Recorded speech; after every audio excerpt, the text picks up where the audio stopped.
안녕하세요. 황뜰의 봄입니다.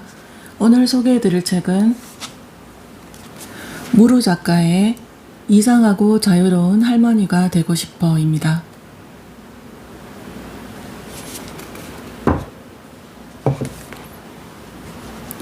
아빠는 손녀를 앉혀놓고 공기학습에 들어간다. 놀이에 들떠있던 아이는 순식간에 바람 빠진 풍선 같은 얼굴이 되었다. 남들보다 하나를 더 안다고 믿는 사람의 확신이란 얼마나 무서운 것인가.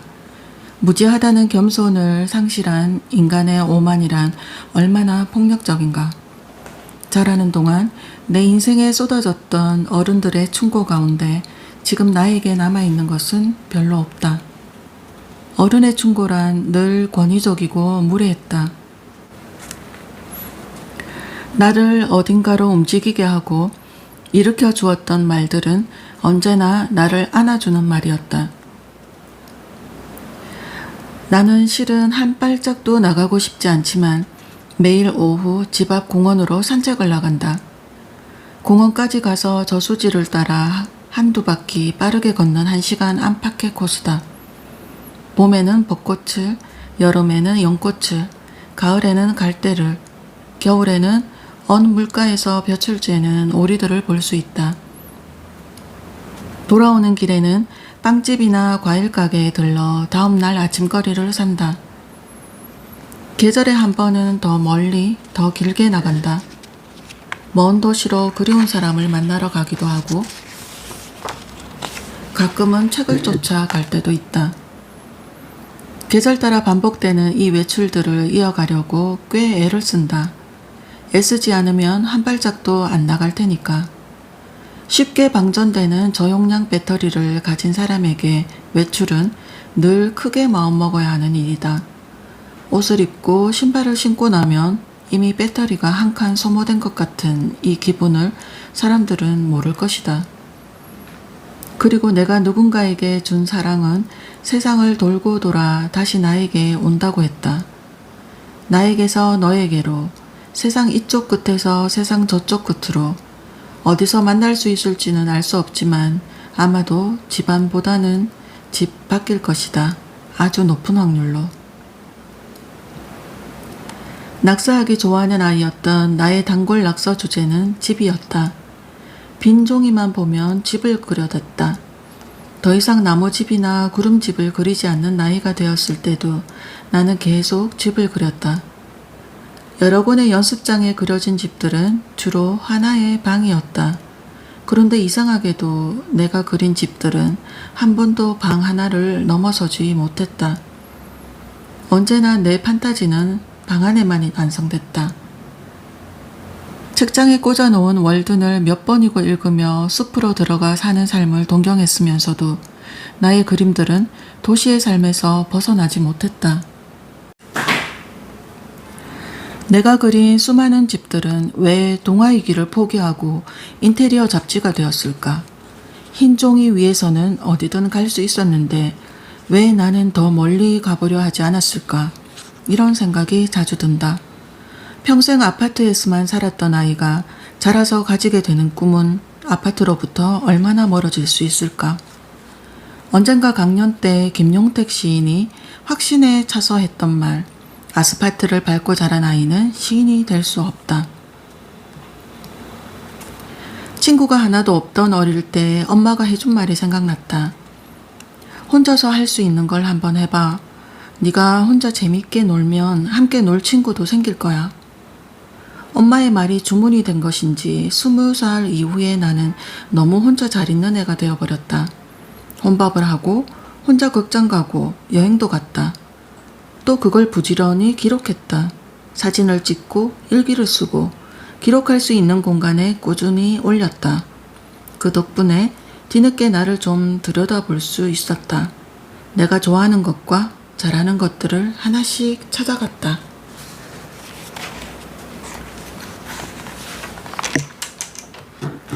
나는 매일 밤 잠들기 전까지 뒤척이다 무심코 내민 팔을 걷어들이기를 반복하고 있다. 그래도 불 끄고 자는 게 어딘가. 어릴 땐 불도 켜고 잤다. 지금보다 귀신 생각이 더 자주 났고 세상의 캄캄한 모든 곳이 의심스러웠다. 여름이니까 공포 영화나 보자는 남자에게는 솟구치던 애정도 식어버렸다. 나를 두렵게 한 최초의 귀신은 달력 귀신이었다. 달력의 수묵화를 보고 겁에 질려버렸다. 다행히 얼마 뒤 엄마가 방으로 들어와 나를 무사히 구출됐다. 이튿날 용기 내어 그림을 보러 갔을 때 문제의 그림은 이미 엄마 손에 의해 잘려나간 뒤였다. 나는 감동했다. 우리 엄마는 천재였다. 그리고 다정했다. 나의 고양이는 내가 나갈 때도 돌아올 때도 같은 자리에서 자는 날이 많았다. 그러니 내 부재의 시작과 끝 사이에 기쁨이나 흥분 같은 감정이 끼어들 거라고는 상상도 못했다. 어느 날 두고 온 지갑을 가지러 다시 집으로 들어오기 전까지는. 현관문을 열자 고양이는 꾹꾹이를 하는 내 발목의 스냅이 어찌나 리드미컬하든지 흡사 춤사위 같았고 흥이 잔뜩 났는지 다시 돌아온 나는 안중에도 없었다. 아니, 나의 외출이 이렇게 요란한 세레머니를 할 만큼 신나는 일이란 말이냐? 이해 안 되는 고양이 마음. 내 인생에 몇 안 되는 미스터리다. 그렇다. 고양이가 나 없는 시간 동안 외로워할 거라는 생각. 내가 없으니 나를 하염없이 기다리며 잠이나 자고 있을 거라는 생각은 너무 가벼운 것이다. 실상은 내가 외출하기만을, 나 없이 혼자 있게 되기만을 기다리는 것일 수도 있다. 요즘 뉴스를 보면 세상이 이렇게 나빠져도 되는 걸까 싶다. 거대한 구멍 하나가 내 발 밑에 있다. 가끔은 내가 재난 영화의 엑스트라가 아닐까 생각한다. 세계 곳곳에서 재난의 징조들이 시작되지만 아무도 그 사실을 모른다. 오직 깨어있는 주인공만이 큰일이 벌어질 것을 감지하고 사람들을 설득하고 재난을 대비한다. 영화 속에서 주인공은 위기 속에서 가까스로 성공한다. 영화는 언제나 해피엔딩이다. 그러나 현실에서는 그런 행운이 일어날 것 같지가 않다. 그냥 모두가 모른 채로 점점 세상이 나빠져 버릴 것만 같다.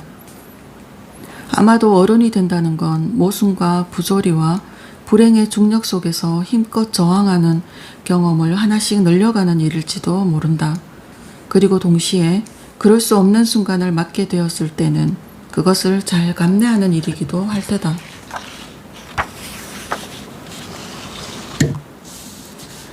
비혼입니다 라고 하면 열의 9 질문이 되돌아온다.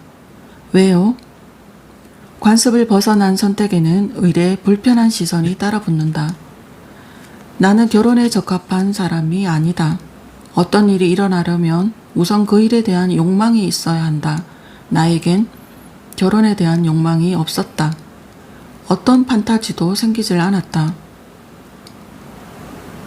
내 인생에 나를 이해할 수 없는 사람들이 더 많아지고 참견과 간섭이 늘어난다면 분명 견딜 수 없을 것이다. 가장 가까운 사람에게 가장 고약한 사람이 될 것이 뻔했다. 결혼은 나에게 무리였다. 그쯤 엄마의 우울이 극에 달해 나는 더 버틸 수가 없었다. 주말마다 선자리가 이어졌다. 내가 가장 혐오하는 방식으로 내 인생에 타인들이 끼어들었다. 오기가 생겼다. 그렇게 원하니 내가 만나주겠어. 그런데 무슨 이유인지 줄줄이 이어지던 선자리가 뚝 끊어졌다. 그렇게 나는 표면적 자유를 얻었다. 나는 요즘 수요 드로잉을 하러 안양으로 간다. 좋은 계획은 쉽게 세울 수 있다. 그러나 좋은 습관은 가지기가 어렵다. 그건 매일 아침 운동을 하고 싶다고 마음먹는 것과 실제 그렇게 운동을 해나가는 것 사이의 간극만 봐도 안다. 대개 좋은 습관들은 단단한 의지를 필요로 하고 그 의지를 무너뜨릴 유혹의 변수들은 일상의 곳곳에 너무나 많지 않은가. 수요일마다 아침잠을 포기하고 안양으로 차를 몰았던 것도 그래서였다. 꾸준히 그림을 그리는 사람이 되고 싶었고 제안자가 아니라 오직 참여자로서 내가 좋아하는 공동체의 일원이 되어보고 싶었다. 일어나지 못하거나 일에 밀려가지 못하는 날도 있었다. 어쨌든 그때 나는 수요일에는 드로잉 모임에 참석하는 사람의 시간을 살고 있었다. 노년의 삶에서 필요한 3가지 조건에 대한 질문을 나는 이렇게 바꿔본다. 당신은 어떤 노인이 되고 싶으세요? 우선은 좋은 습관을 지닌 노인이 되고 싶다. 기술이나 재능이 아니라 습관인 것은 성과보다 반복되는 리듬이 더 중요하다고 생각하기 때문이다. 좋은 습관을 지닌 노년을 상상할 때 나는 농부의 삶을 떠올린다. 그들은 그 누구보다 아름다운 삶의 온유를 가진 사람들이다. 자연에 가장 밀착되어 하루의 변화와 계절의 흐름에 순응하고 조응한다. 이번 생에 꼭 한 번은 농부로 살아보고 싶다는 열망이 꿈틀댄다. 아무도 찾아오지 않는 날에도 아침 식사를 마치면 집안을 정돈하고 오후에는 짧게라도 꼭 산책을 하려고 한다. 아무리 재미있는 일이라도 너무 매몰되지 않도록 한 가지 일이 3시간을 넘어가면 나는 일단 책상에서 일어난다. 그리고 주변을 둘러본다.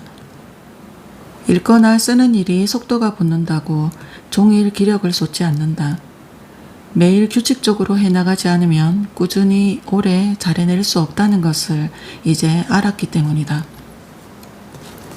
내가 백발성성한 노인이 되었을 때 내 삶의 습관들 가운데 많은 것들이 노동과 생산에 관여할 수 있으면 좋겠다. 기꺼이 가난하게 살면서도 작은 기쁨들을 풍요롭게 누릴 수 있는 지혜를 가진 노인이 되었으면 좋겠다. 나쁜 습관들은 되도록 버리고 좋은 것들만 아주 조금 남아 단순하지만 아름다운 리듬을 가진 노래 같은 삶을 살고 싶다. 그러니 나는 조금 설레며 기다린다. 내가 할머니가 되는 날을. 오늘 영상 여기까지입니다.